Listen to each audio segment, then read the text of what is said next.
जावा 17 का एक बहुत ही सुंदर सा एक टॉपिक है, उसे को पढ़ेंगे हम। Switch expression. स्विच एक्सप्रेशन क्या है, उससे पहले पता होना चाहिए कि वो क्यों है, और क्यों से पहले पता होना चाहिए कि ऐसी क्या दिक्कत थी पहले वाले स्विच केस में जो इसने सॉल्व की। सबसे पहले हम एक छोटा सा कोड लिखेंगे खाली स्विच केस का, एक्सप्रेशन का बाद में बताएंगे उसने क्या ऐसा ठीक करा जो स्विच केस में नहीं था। एक स्कैनर क्लास से हम एक इनपुट लेने के लिए एक ऑब्जेक्ट बना लेते हैं, स्कैनर सिस्टम डॉट इन, और इसमें हम ले लेते हैं int n equal to scanner dot next int. ठीक है, अब पहले वाले में क्या करते हैं, ओल्ड मेथड में क्या हो रहा था कि एक स्विच केस चला, इसमें रिटर्न की तो जरूरत होती नहीं, तो सीधा स्टार्ट कर लेते हैं स्विच से। और एक काम करते हैं कि केस 1 हो एंड केस 2 हो। तो क्या करो, एक मैसेज दे दो कि या तो एक है या फिर दो है।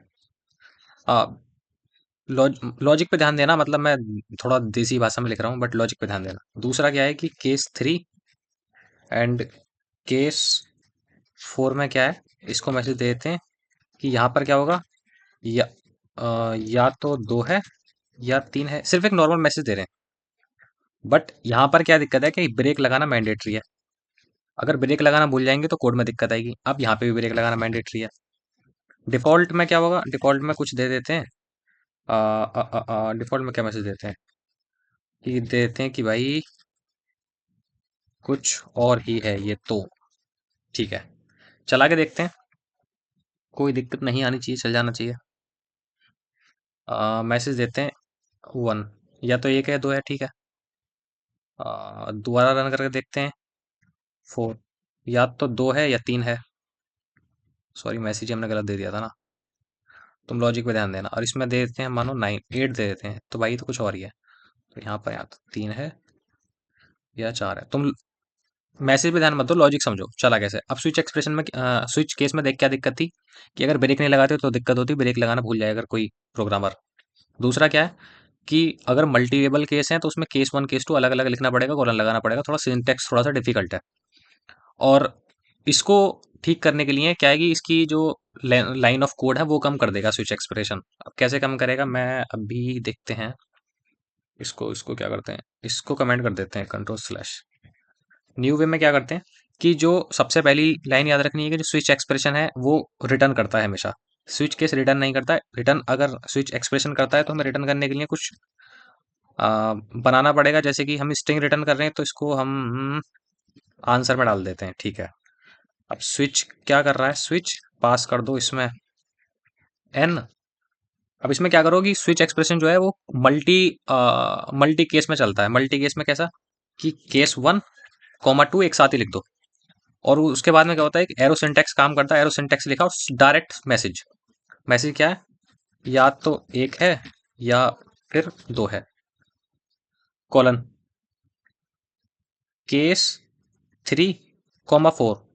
मल्टी लेवल हो गया ना, पहले यहाँ पर एक लेबल ये था, दूसरा लेबल ये था, अलग अलग लाइन जा रही थी, कॉलन था, सिंटेक्स थोड़ा डिफिकल्ट था। इसमें क्या हुआ था कि अगर मानो 10 भी होते ना तो 10 लाइन नहीं लिखनी पड़ती, यहाँ पर 1 2 3 4 5 6 7 8 9 10 कर देते। सिंटेक्स एरो का मैसेज क्या देना है, या तो तीन है या चार है। ओके, डिफॉल्ट सेफ्टी के लिए डाल देते हैं।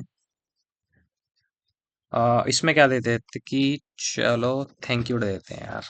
बस तुम बस मैसेज पे ध्यान मत दो, और इसमें थोड़ा सा याद रखना कि यहाँ पर ये इसको क्लोज करना पड़ता है, बस बात खत्म। जो काम ये कर रहा था वो इसने ये वाला काम कर दिया। एक्सप्लेनेशन एक बार और बता दूंगा, कोड एक बार चला के देख लेते हैं। नहीं चलेगा क्योंकि हमने यहाँ पर बदतमीजी कर दी। चलो अब चल जाए। मैसेज डालते हैं 2, नहीं प्रिंट हुआ। क्यों नहीं प्रिंट हुआ, क्योंकि ये रिटर्न करता है। और जो स्विच केस है वो स्टेटमेंट है, और जो स्विच एक्सप्रेशन है वो एक एक्सप्रेशन है, तो हमें इसको प्रिंट तो किया ही नहीं लाला। आंसर डाल देते हैं।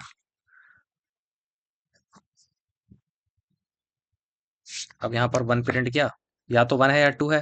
एक बार और रन करते हैं। यहाँ पर हमने 4 प्रिंट किया, या तो 3 है या 4 है। और एक बार और डाल देते हैं, यहाँ पर 10 डाला। Thank you. तो मैसेज पे ध्यान मत देना, लॉजिक समझना कि काम कैसे करता है। मेन काम है इंटरव्यू निकालना। तो क्या है, स्विच एक्सप्रेशन जो है वो स्विच केस का एडवांस वर्जन है।